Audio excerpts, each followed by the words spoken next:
Coming up on this episode of Mind the Game. MVP is always, you never know. It's a lot of narratives, storylines, all that stuff. But we have 4 guys that are worthy. I'd love to hear from you, just your take on Luka. I just think his level of comfortability now in the organization has allowed him to play free basketball. What was your role in allowing him to get comfortable? I just think it's simple. It's just not being an idiot. I would say my favorite for MVP is Shai. That's one of the things I love about Shai is just for him to play on the perimeter as much as he does, play in the mid-range as much as he does, and still be as super efficient as he is. Like you said, it's Jordan-esque for sure. Let's talk Jokić. I mean, he still puts up outrageous numbers, outrageous impact on the game. He just had a 30, 20, and 10 game, what are we talking 25, about? 24, and 15. What are we talking about? It's... And then let's talk about, what could possibly be the MVP for the next century or two. For the next 100 million years. Indefinitely, the alien Victor Wembanyama. Yeah.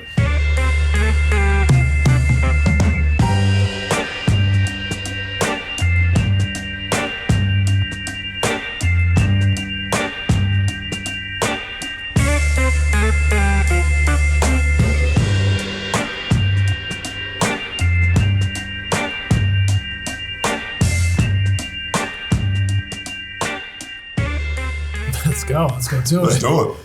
13-1 last 14 games. Man, pretty impressive what we're doing right now. Yeah, we're playing good ball, man. Everybody's kind of just bought into what needs to be done to win ball games on both sides.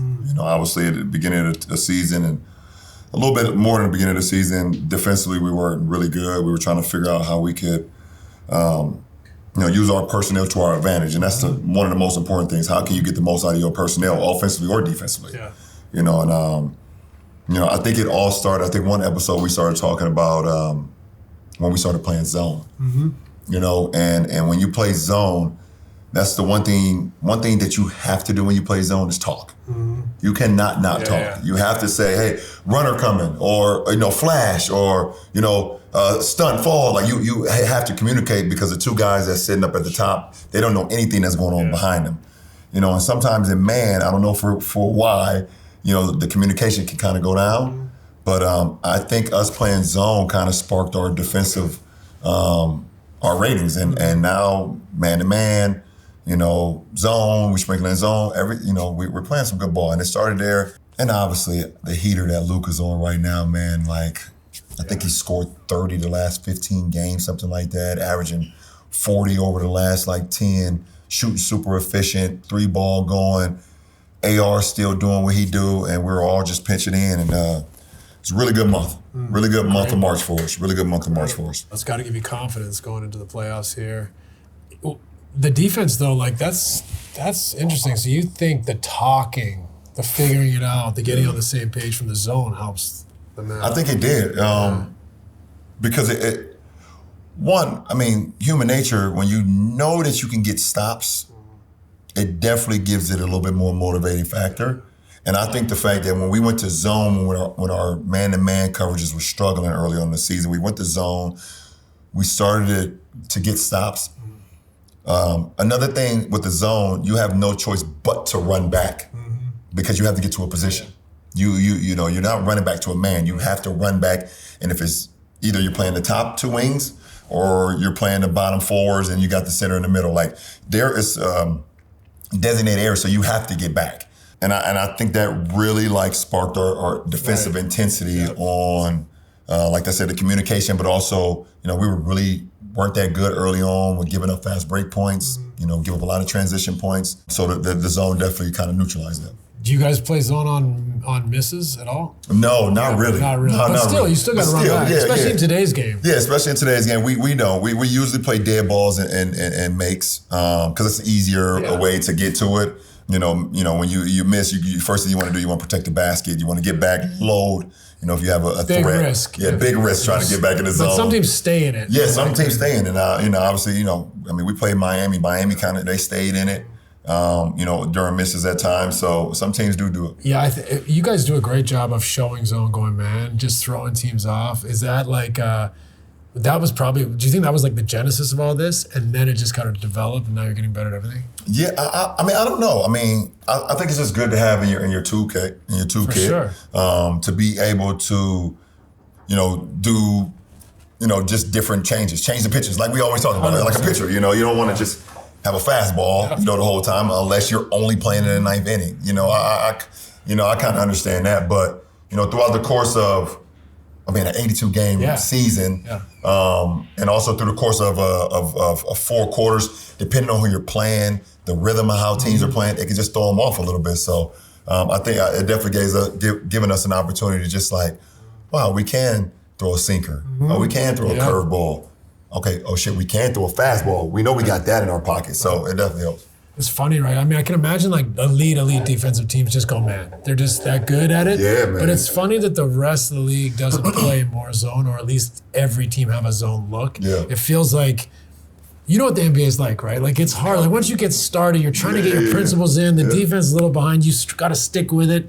So then you stop changing. You stop like, let's try other things. Let's get our off-speed pitches going, because you're like, no, we got to catch up with the man. So it's interesting. We play so many games, but have so relatively little practice time. Right. That it's not that common as I think it probably warrants. Yeah. Zone warrants. I think every team has a place for zone, right? I would agree. I would agree. And like you said, I mean, because our league is such a copycat league that, if you see one team trending in that direction and you see a team, like say for instance, they were not as good, defensively, and then they started trending into the zone, they started getting a little bit better, you would think that certain teams would, implement it. But our league is also a very high ego league too. Right. And some players, some coaches like, listen, we play man. This is what we do.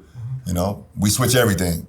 Some coaches don't switch everything. Some coaches still get up and blitz, pick and roll. Some coaches will get out and, or some players will get out and just hard show and recover. Obviously the majority of our league is switching right now, but you get guys and teams that get stuck in their ways.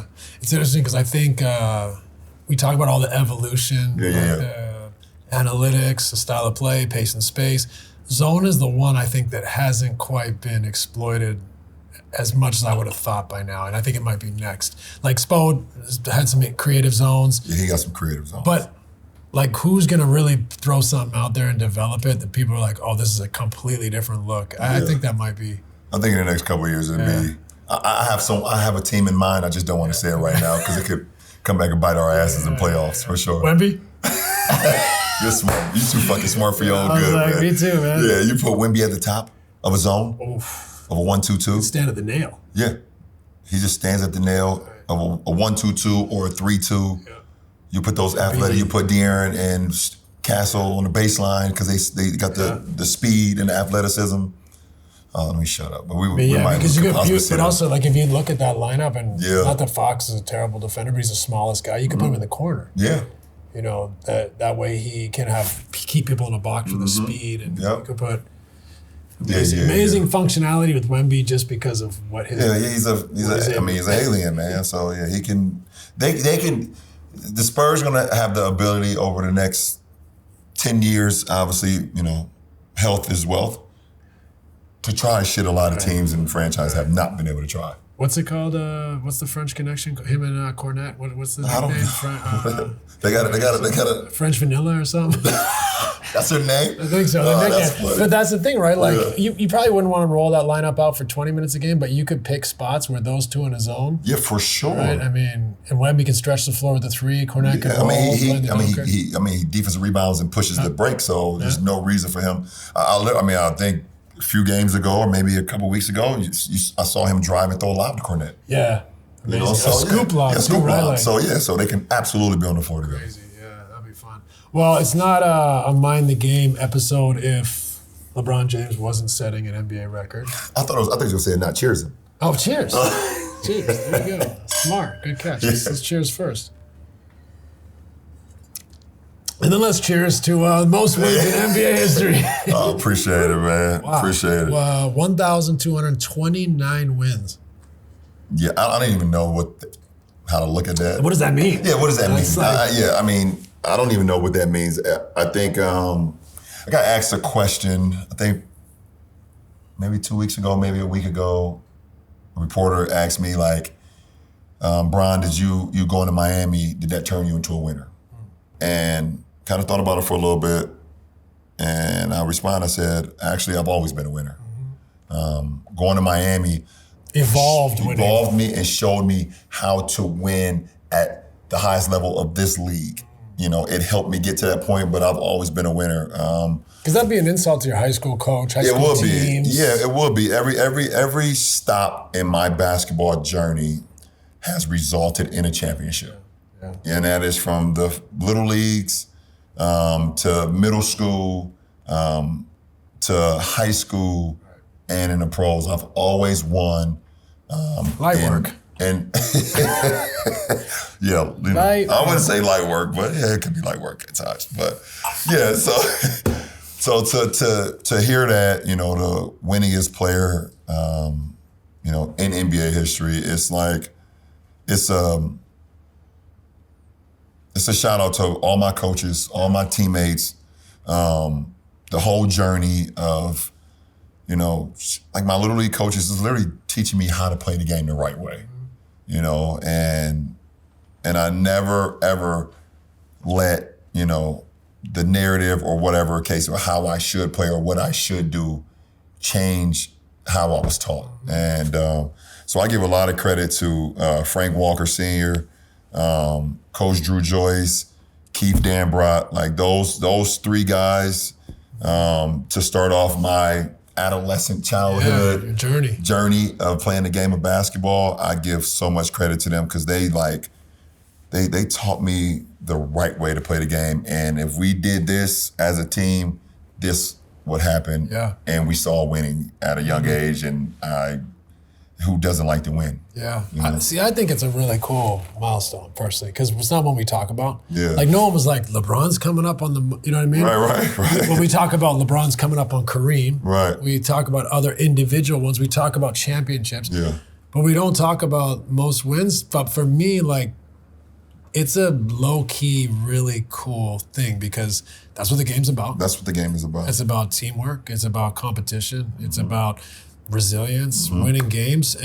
So yeah, championships are the icing on the cake, but winning culture, winning in general. Yeah. So like to be the leadingest winning basketball player of all time, like that's one that we don't glorify every day, but that's one you should be proud of. And I think it, like you said, that's why it's cool is the journey. Yeah. All the coaches, all the teammates playing at 41. Yeah. Like still playing at high level. That one, it's not going to get the headlines that it probably deserves, but that's one you should. I appreciate it. Yeah, that's one you should take home and. They're coming so fast that it's hard for me to even like. Right, you're at that point. Yeah, I'm at every episode. Like I don't even like. I promise. Like a lot of people be thinking I'd be like lying and shit, but like, you know, it'd be the day of the game, and you know, I get a newsletter. It'd be like, LeBron is one game away from breaking a record, or one rebound shy, or one assist shy, or 1 point. I'm like, I didn't know this one until you did it. I didn't either. I knew the games played one because that was kind of a little talked about, you know, kind of breaking the Chiefs record, but it wasn't like a headline or whatever. But I didn't know about this one until like the last few games. I guess they don't really talk about it because there's so many variables, teammates, injury, but we talk about games played, we talk about championships, we talk about scoring titles. But don't we talk about most wins?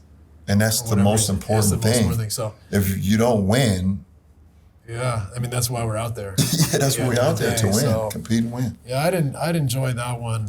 I appreciate it, man. I would take that one with me, enjoy it in the summer a little bit. I'm gonna try. I appreciate it, man. I gotta try to do that better. I gotta be better at that. But like you said, like every day there's something new at this stage of your career. You start to sweep stuff under the rug, I'm sure. There's like, that's a cool one, I think, so. Yeah.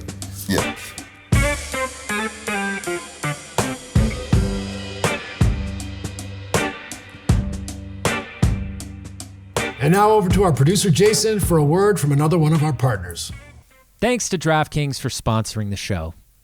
You know, playoff games, they just hit different. The intensity, the stakes, the way that every single decision gets magnified. This is basketball at its most electric, and DraftKings keeps you locked in from tip-off to final buzzer. New sportsbook customers bet $5 and get $300 in bonus bets if your bet hits. when you sign up using promo code MIND. Minimum -500 odds required. You know, when we break down a defensive scheme or how a star player controlled the fourth quarter, I'm thinking about the same details when I place my bets. Points, assists, rebounds, the same stuff we talk about on the show, you can bet on in real time. DraftKings lets you bet live as the playoffs unfold. A team flips a script, jump on it. A role player catches fire out of nowhere, you're already on it. And just a little 2026 pro tip from me to you. A 20-point lead doesn't really mean a lot in today's NBA. With the amount of three-point shooting, especially among the elite teams that are going to be playing in the playoffs, 20-point lead can go away like that. So if you feel good about a team and they seem to be down and the odds look good, just saying. So don't wait to take your shot. Download the DraftKings Sportsbook app now using code MINE to turn $5 into $300 in bonus bets if your bet wins. DraftKings, the crown is yours. Before discovering my love for basketball, I had dreams of becoming a soccer player. Some people don't know this, but soccer runs deep in my family. My dad played professionally in South Africa, and my first word was literally goal. I own a collection of match-worn cleats from my heroes, Ronaldinho, Zidane, and Samuel Eto'o, and it's one of my most prized possessions. Safe to say that I'm beyond psyched for the FIFA World Cup this summer. Fans will be traveling from all over the world to experience the excitement in person, and they need places to stay. Why not open your doors to guests on Airbnb and earn some extra cash? With matches taking place around the U.S., your home could be the perfect place to host and create memories for passionate soccer supporters like me. Your home might be worth more than you think. Find out how much at airbnb.com/host.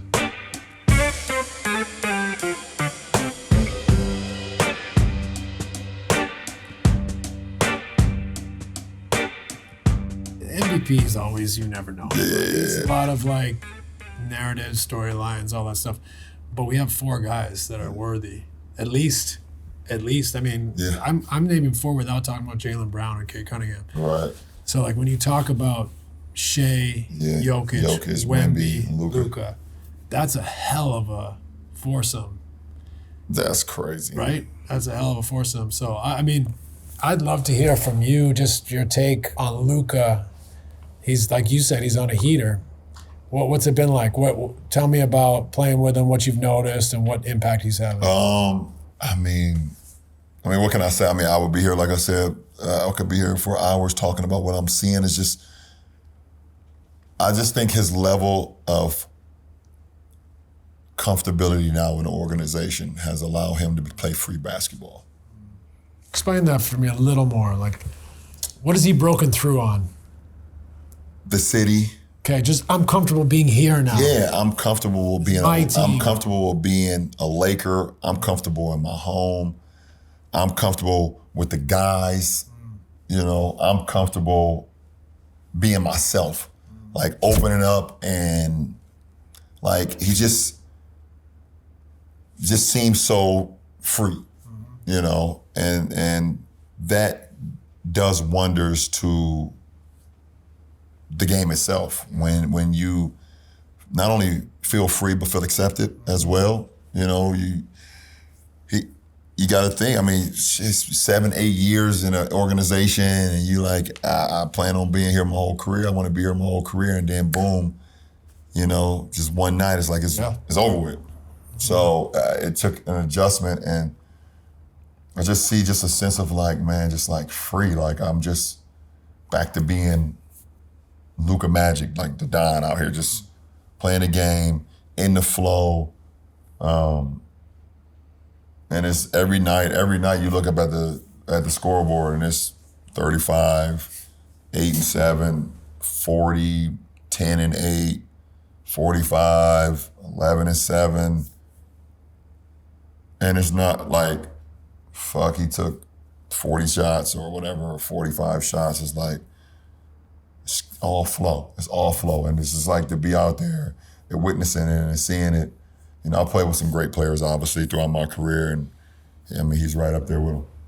So it's just it's crazy.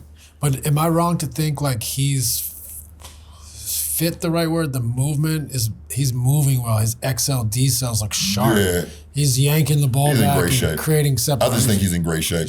I think he's in great shape. He's in top tier shape. Yeah, it feels that way. Like just the his herky jerk. He always with his size, he can get away with it. But when he's actually like, there's a little bit of XL decel, he's sharp and he's moving, like that's when it's like. And that's been, a lot of people wouldn't understand what you're saying, but his XL decel is what has made him great. His ability to stop on a dime. Yeah.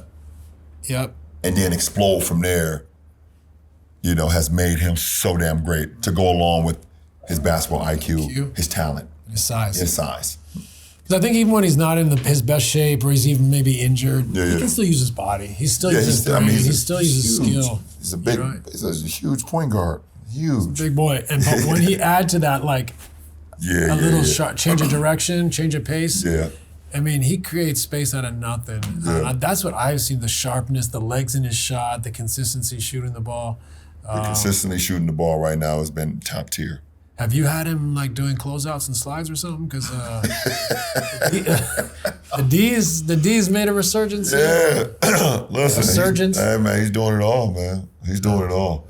I mean, listen, all these guys can make a case. I mean, obviously Luka, I'm gonna be a little biased because that's my teammate and I see what he do every night.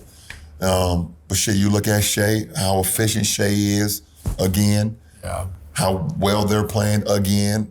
How he's scoring the ball at a crazy rate. Before we go on to Shai, let me ask you a little bit about your role in all this. I'll tell you a story. It's not the same story, but it's similar. When Dirk and I were coming up, Michael Finley we were our Dallas's big three. He was a 2-time All-Star. We weren't All-Stars yet. Then Dirk and I made an All-Star team and Mike didn't. But we don't make the All-Star team and Mike doesn't unless he empowers us to go be our best. So the Lakers is your team. You won a championship there. You've had the career you've had. Now all of a sudden you're playing with a 26, 27-year-old superstar. There has to be some facilitation of how this all goes down. What's your role in this? What was your role in like allowing him to get comfortable? And I don't want to over-glorify your position. I don't want to under-glorify his success, but like that is a part of this thing, is that you guys all have to find a way. I just think it's simple. It's just not being an idiot. Can you say that again? Not being an idiot. I'm not an idiot. Got it, yeah. I'm not an idiot. Like, I understand. First of all, I am well aware of my game and what I can do for a basketball team. I've never had a position. So I know I have the ability to be put in any position that can fit a team win, even if it's taking away some of the things I've always done. Yeah. You know, so understanding that, and then having a little injury that I had, watching the team play and watching the team have some success, I'm sitting back and I'm like, AR and Luka look like they're just playing free. They look like when LeBron is not playing, they don't have to like feel like they have to cater to me and make me feel a part of it, or have to get me the ball, and it throws them out of rhythm. So when I was making my way back and when I was coming back to the lineup, I went to both of them and I said, listen, don't worry about me on the floor. Whatever the fuck mindset y'all been in while I was not playing, just stay there. Be aggressive. Y'all got the ball in y'all hands. I will figure it out. I will figure it out. Don't confuse it. I will figure it out. And I text JJ and I text one of our assistant coaches. I told him I want to talk to them too. And I told him, I will figure it out. I'm a winner, and I know what I can do for this ball club in order for us to win, and for those guys to be the best that they can be. And it literally is. I'm just not. I guess I'm not an idiot. It's Headline: Not an idiot. I'm not an idiot. LeBron James. I'm not an idiot. I'm not an idiot. I mean. But that's easy to say. It's not always easy to do. You have to put, you have to put your ego to the side. Put your ego to the side, put your pride to the side, but you also have to have the ability. I have the adaptability to be able to do other things on the floor too and still make an impact. That's true. So that helps. You still have plenty of triple doubles or games where you're like, took 14 shots, 24, 10, 9. It helps to I don't like pat myself on the back or whatever the case may be, but it helps for me to be a Swiss Army knife when it comes to just being a basketball player. Yeah. Like I never like gave myself a moment where I was like, you're gonna be a scorer. Yeah. You're gonna be just play the right way. You're gonna be just that. It's just like, put me on the floor and I can make things happen. Like, I'm just a ball player. Like, whatever you need me to handle the ball, all right, Lakers, y'all, we need a point guard. All right, I'll do it this year. Yeah. Lead the league in assists. Mm-hmm. All right, y'all want me to play center? All right, cool. I'll play center. Y'all need me to play 3? What do you guys need? All right, I go to Miami. Okay, the ball's less in my hand. I need to slash on the 45 a little bit more, play off the ball, D-Wade hands. I think that's one of the things that a lot of people have like misjudged about me as a ball player is that I can adapt to any role or situation. Or position. I just happen to be really fucking good at this thing. Agreed, yeah. Yeah, like really, really good. Been verified? Yeah. Like really good at it. Yeah. Like really good at it.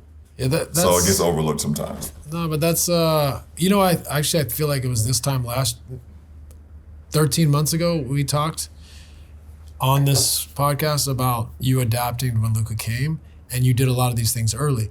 But then you got banged up, you started the season late, guys are in and out of lineout, you're trying to find your rhythm. Now it's back to seeing you do all the things off the ball that you naturally did when Luka first got here.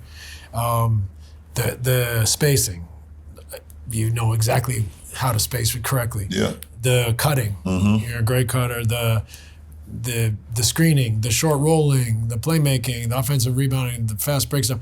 What I love is the closeout game. Like, you're gonna help on the 2-man? Yeah, comes to me, you gotta close out on me.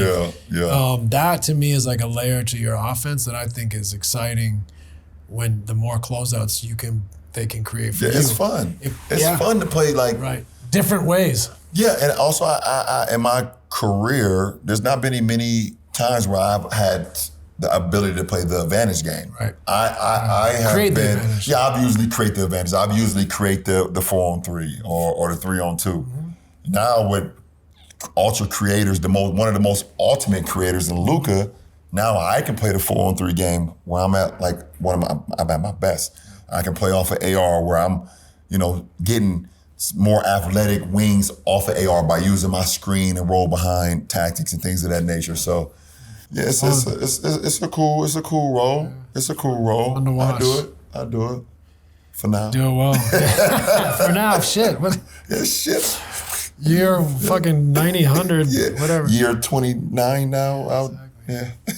I mean, it's good work if you can get it. But I think that's a cool part about your story is that you're not the heliocentric guy anymore. Yeah. Not that you couldn't be. Yeah. But you slide right over, and when you decide to, you do all the other things. You got to figure out how a way to make the pieces still fit and to make the puzzle, man. I mean, how many nights you sniff a triple-double and the ball's not in your hands at all like it was I like that. I enjoy watching that. It's weird. It's kind of weird. I enjoy watching that because that's the testament, right? I'll play a different way and still like triple doubles or thereabouts all the time. It's cool. So kudos to you. And kudos to Luka, because I mean the heater he's on is crazy. And when he's moving well, when he's in great shape, like he is an all-time special player. He's so special. It's great to see that.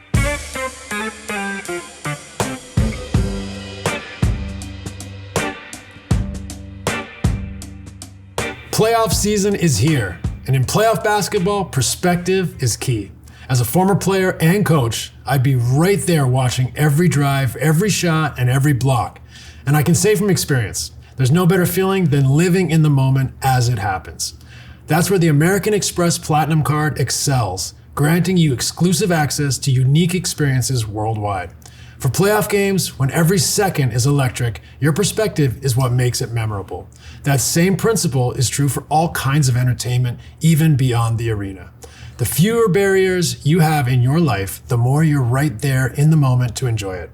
I'd call that a win. With an array of premium travel, dining, and entertainment benefits, all backed by American Express's award-winning service, there's nothing like Platinum.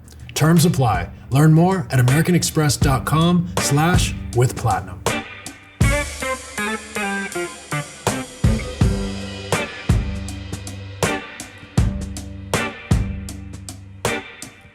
I would say my favorite for MVP is Shai.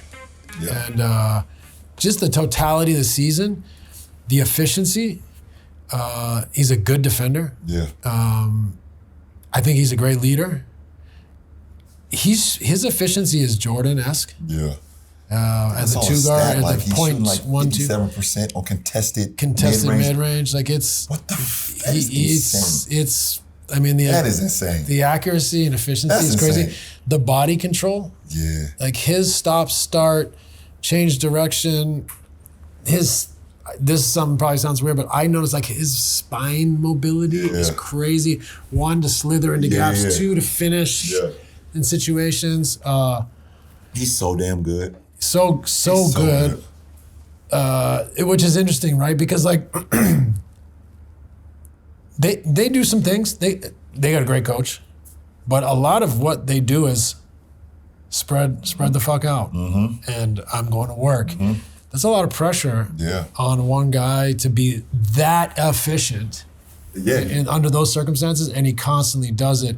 And by the way, that's great coaching too, to be why would I get in the way of this? Why do I have to, pull out the greatest hits when the greatest hits is, let's start by spreading the floor. You show us how spreading the floor. You show us how you're going to stop that. Yeah, then we'll make adjustments. Yeah, it's like having Jackson 5 and not having Michael as your lead singer. Right. Why would you fuck that up? Like, that doesn't make sense. Why not put him in the front? Yeah. That doesn't make sense. That's bad A&R. Yeah, that's bad A&R. Like, I see, like, it's not like I'm watching NBA games every night or catch an NBA game every night, but, I'll cover the game. Obviously a lot, but like every time you look at the efficiency, you look at the box scores and you see Shai 38, it's like 13 for 17 from the floor. The other night I think he had 40 something. I think it was like 15 for 19. Well, they lost in Boston, and I think he was like 12 or 14 and had 40 and they lost. Like it's just like that's one of my favorite things about players. Like, that's because how I am. Like, I love efficient players. Like, can go out, can do the things on the floor, be efficient, not, taking too many bad shots. If you get on a heater, you want to take a heat check or two, I get it, Or have tough nights where you gotta keep shooting. Yeah, for sure. Yeah. We all have our nights where we don't shoot, to our capabilities. That just comes with the game. But I think that's one of the things that I love about Shai is just like, for him to play on the perimeter as much as he does, play in the mid-range as much as he does, and still be as super efficient as he is. Like you said, it's Jordan-esque for sure. It's Jordan-esque. In a slightly different way. In a slightly different way. Less liftoff, but more like bumps and herky-jerk. A little herky-jerky, right? And the left hand, he's a great left-hand finisher. Plays out of his left, uses the slow between the legs, see what you got if you force it. By the way, the back between the legs too. But he stop on a dime. As soon as he feels your weight, he's gone. Mm-hmm. He's usually going to go left. If you take that away, he's got the spin, he's got the step back, he's got the foul through. Got big shoulder. If you try to big shoulders, amazing at it. Amazing at separation, the length after the separation. Yeah. But he's right-handed. So if you try to say, I'm taking the left away tonight, he doesn't go right as much to me, but he is amazing. Go big shoulder, go right, and then step back going right. Either way. We've seen some game winners, him going right, step back. Like either way. He has a total package. Yeah, so I think efficiency, totality, the season, that's who all four of these guys are like a dream, but that's where I start with. Yeah. Let's talk, I'm going to save the up-and-comer till last, but let's talk Jokić. He still puts up outrageous numbers, outrageous impact on the game. He's kind of like a 30, 20, and 10 game, what are we talking 25, 24, and 15. What are we talking about? Like, it's it's so insane, the numbers he puts up, the skill level, the IQ, the size. So he's savant. But they've struggled a little bit. Yeah. And it's one of those things where I think people are really worried about them. I'm not as worried because I feel like Aaron Gordon back, the rest of their group coming together. Yeah, it's been the injuries with them too. Injuries with even Jokić got injured. Yep. Obviously at one point. We talked about that when he was out. So, and their defense, they're a team. Like I hate teams that say, "Oh, turn it back on." We're not turning it back. That's a team I could see. Aaron Gordon, Nikola Jokić, they're scoring outrageous numbers right now. But I think they're a team that can up their defense into a top 13. 12, 13 I in the don't league. quite remember, but last year, were they? I won't say struggling, but were they struggling kind of going into the postseason last year before they turned it on? Didn't Aaron get hurt last year too? Came back, went to the playoffs, played a little bit. Obviously, was really banged up in Game 7. Yeah. But before that, I think they kind of hit a heater. I mean, they hit a heater in the postseason. Actually, you know what we're forgetting? Yeah, they must have struggled because the coach got fired. Oh yeah. Fired Michael Malone, Yep. who has won a championship with them and deserves his respect. So they made a change late in the year, so it wasn't peachy. Yeah, it wasn't. I mean, Aaron Gordon had those shots. He had a game winner here in OKC. It was at Game 1. Right. He had a tip dunk against the Clippers to win a game. To win the game. And that one went 7-2. So that one went 7 as well. You're not counting them out. Can't get them out. And I think it's interesting because very similar to last year in a way, but they find a way in the playoffs to ramp it back up. So I hate, as a law, I don't allow or like that. Yeah. If there's a team that can do it, that's a team that I'm not as concerned as their performances have been. Yeah, I agree. Personally. So Nikola Jokić, I mean, especially before he got hurt, his numbers, they're still outrageous, but the year he was having, he had as good a case as anybody. Yeah. And then let's talk about, what could possibly be the MVP for the next century or two. For the next 100 million years. Indefinitely. The alien Victor Wembanyama. Late push here for MVP, which I think is warranted. I still think Shai's my vote if I had one.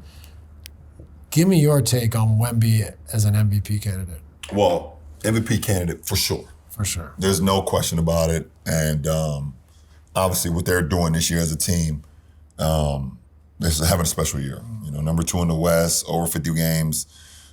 He's averaging, 25, 11 rebounds, 3 blocks, 3 assists. And Defensive Player of the Year. Defensive Player of the Year. You literally don't even want to go to the hole when he's on the floor. Right. I think he's making a case for sure. He's making a case for sure. But I would agree. I think I don't want to be the guy to say his time will come because that's kind of corny to me too. If you're the MVP, you're the fucking MVP. You shouldn't have to pay your dues and all that type of stuff. I just think Shai and Jokić and Luka, are having a little bit. Yeah. Yeah. I think people came into the season knowing that the Spurs were going to play great basketball as long as Wemby was healthy. I saw it last year, kind of towards the end of the season. I said if Stephon Castle, comes into the year like he finished the year last year. He's been amazing. He's been amazing. De'Aaron Fox was kind of hurt at the end of last year, but once they made that trade, I was like, they're going to be a really freaking good team. Been a great veteran. I mean, if he was to get it, I wouldn't be like, oh my God, what are we doing? Yeah. But if he didn't, I would understand that as well. So, I mean, there's a case for all 4 guys. Like I said, I'm super biased to Luka. Obviously he's my teammate, but just seeing what he's doing, and what we're doing as a ball club. I've missed significant time. AR's missed significant time, and he's still been doing what he's doing. But also, you look at Shai, and his number 2 has missed significant time as well. J-Dub has missed a bunch of time, and they're still number 1 in the West and number 1 in the NBA, I think, and wins. And Joker's been doing what he's doing. So it's a 4-man race, man. It's going to be this unbelievable race. I think I look at, what was that? I don't know if it was like in the 60s when it was like Elgin Baylor, Wilt Chamberlain, Jerry West. Damn. And one more other was like a 4. And Oscar Robertson. No, I think it was Bill Russell. I think it was that. I think we could look that up. I think it was a 4-man race where all those guys were like, it was the craziest 4-man race we probably have ever seen. Like all those guys were playing unbelievable basketball. You had like Wilt averaging like 45, 47, and then 13. You had, Bill Russell almost averaging a triple-double. You had Jerry West averaging like 42. You had Elgin Baylor. I mean, I think it was those 4 guys. Sure. And if it's not, or if it wasn't Elgin Baylor, then it was like Oscar Robinson. You get what he means. Yeah, you get what the fuck I mean. So it's Oscar then. He was probably averaging a triple-double. Yeah. So this is kind of a resemblance of that moment where you got 4 guys, and if one of those guys were to get it and the other guy didn't get it, it wouldn't be an uproar. Yeah. Yeah, it's a phenomenal year. It's been a fun year for the league. I mean, we talk. You know what was crazy? We talk about all the negatives, the tanking, the this, the that, but the reality is the game's been amazing. The playoffs are going to be unbelievable. Let me ask you this about Wemby. So if I had to make a case against Wemby, which I hate to do because I love him, and I think you're right, it's corny to be like he has his time. That's not fair.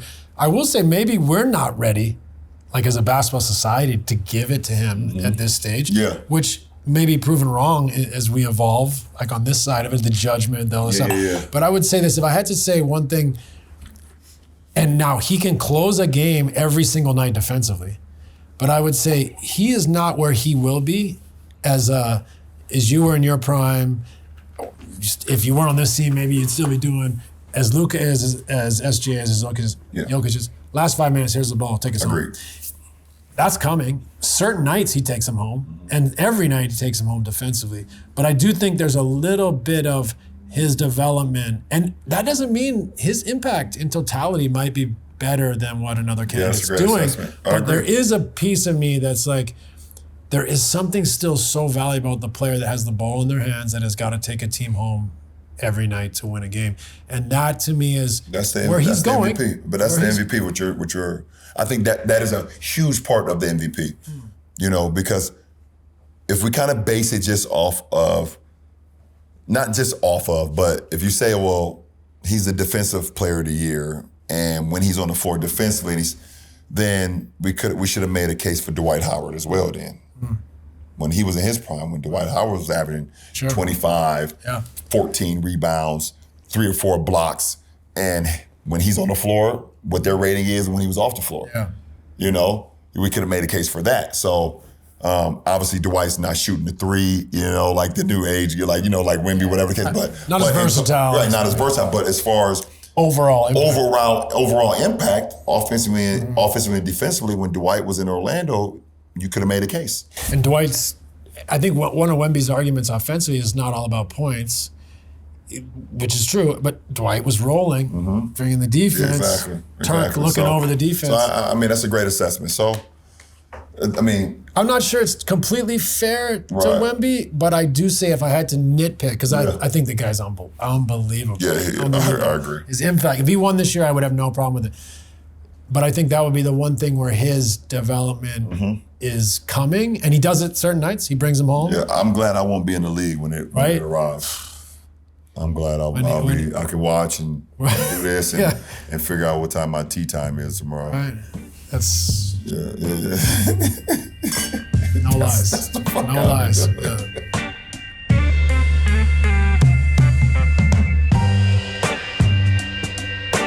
So I was watching last night. Have you ever seen somebody like go for the lob and you're like, fuck? Like throw you a lob and you're like, oh God, I gotta jump for this now? Absolutely. I was like watching, I was like, man. I can say unequivocally I've never had that feeling. Not once. It's funny because AR came to me during the timeout. He says, hey man, there's this fucking notion that every time I throw you an alley-oop, in my mind, I think you're 25, and everybody reminds me that you're 41. What the fuck are you doing? What the fuck are you doing? You're gonna kill him. You're gonna fucking kill him. He says, man, I just throw it up there and just figure it out after that. That's funny. Yeah. That was That was a sick play. Yeah, he threw that thing up there. That was good. Yeah, great app.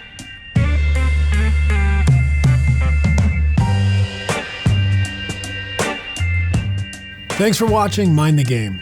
New episodes drop every other Tuesday. Remember to like, subscribe, or follow wherever you're watching.